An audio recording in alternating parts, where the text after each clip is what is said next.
Bueno, una verdadera situación de volatilidad, llamémosle casi de pánico, se está viviendo hoy por hoy en Argentina, en los mercados, tras lo que fueron los resultados de la jornada electoral de ayer. Poniendo un poco las cosas en contexto, ayer Argentina tuvo, al igual que Uruguay hace unas semanas atrás, elecciones primarias, con dos características. Una es que estas elecciones primarias básicamente tenían un candidato o una fórmula por cada partido político, con lo cual no eran propiamente primarias. Ya los actores que participaron de la jornada electoral de ayer son los mismos que van a estar participando en la jornada de la primera vuelta de fines de octubre. Y el segundo elemento característico es que, a diferencia de lo que ocurre en Uruguay con las primarias, en Argentina son obligatorias, lo cual hace que estos dos factores combinados convierten a la jornada de ayer en una suerte de encuesta a 2 meses de las elecciones, de la primera vuelta de las elecciones, con prácticamente 0 porcentaje de error. De allí que este resultado, recordemos también que en Argentina el 45%, por encima del 45% en la primera vuelta da la presidencia en forma directa, o teniendo más de 40, una diferencia de más de 10 puntos con el segundo, también asegura la presidencia en primera vuelta. El resultado en el cual la fórmula Alberto Fernández, Cristina Fernández de Kirchner superó en más de 15 puntos a la fórmula presidida por Macri, y además con un porcentaje mayor del 45%, lo estaría dejando hoy por hoy cómodamente como presidente en una primera vuelta en octubre, sin necesidad de ir a la segunda vuelta en noviembre. Con ese panorama, y con una diferencia que en principio parece difícil de absorber, la reacción en los mercados fue verdaderamente de pánico. El dólar llegó a estar a niveles de 61 pesos argentinos por dólar, ahora en este momento está un poco más abajo que eso. Las tasas de interés que paga el Banco Central por sus letras llegó también a estar por encima del 70%. El riesgo país en Argentina trepó a niveles superiores a los 900 puntos. Las acciones también han tenido una bajada importante, especialmente en el sector bancario.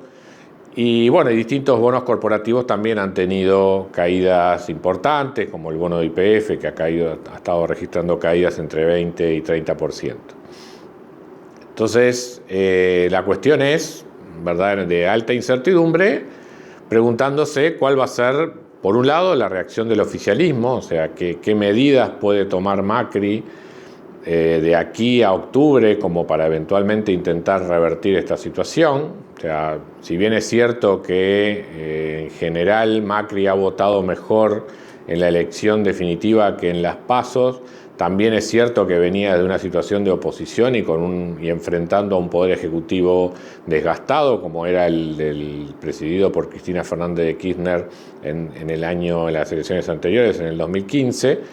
Hoy la situación es exactamente la inversa. El que está desgastado es el poder ejecutivo, en una situación económica que no termina de encaminarse, y ciertamente este ambiente de volatilidad no ayuda en absoluto a pensar en mejoras económicas importantes de aquí a octubre que puedan hacer cambiar esta situación. Entonces, con realmente pocos elementos o con pocos ases en la manga por parte del Poder Ejecutivo actual, las miradas se vuelcan hacia cuál va a ser la reacción de la oposición, del kirchnerismo peronista, digamos, y qué señales va a dar de cara a un posible próximo mandato.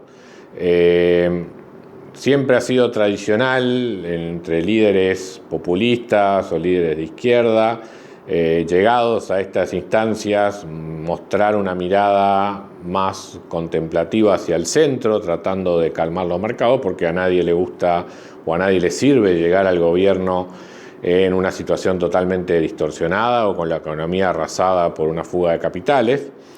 De modo que habrá que ver cuáles son entonces las primeras señales que dan tanto el oficialismo como la oposición tras estos resultados, que son de alguna manera impactantes porque si bien se esperaba un triunfo de Alberto Fernández y Cristina Fernández de Kirchner en primera vuelta, se esperaba que fuera por un margen mucho más ajustado de lo que fue finalmente.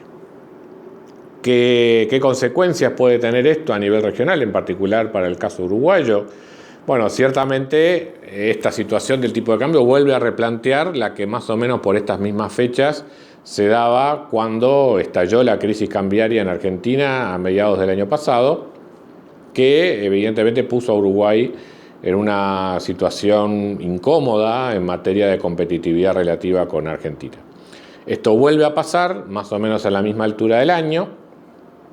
Seguramente le esté generando algún problema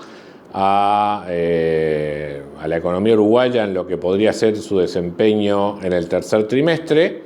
pero también por fortuna un tanto lejano de los momentos en los que empieza a definirse la temporada turística. Habrá que ver si este fenómeno, tal como ocurrió el año pasado, es de alguna manera transitorio y el tipo de cambio afloja en los próximos días, o se mantienen unos niveles altos que de alguna manera también terminen generando presión sobre la política cambiaria en Uruguay, afectando el nivel de competitividad relativa entre ambos países. Lo que está claro es que esto que está pasando en Argentina hoy no son buenas noticias tampoco para lo que pueda ser el desempeño inmediato de la economía uruguaya. Si esto se mantiene o no en el futuro, será una cuestión de ver cuál es la evolución en las próximas semanas.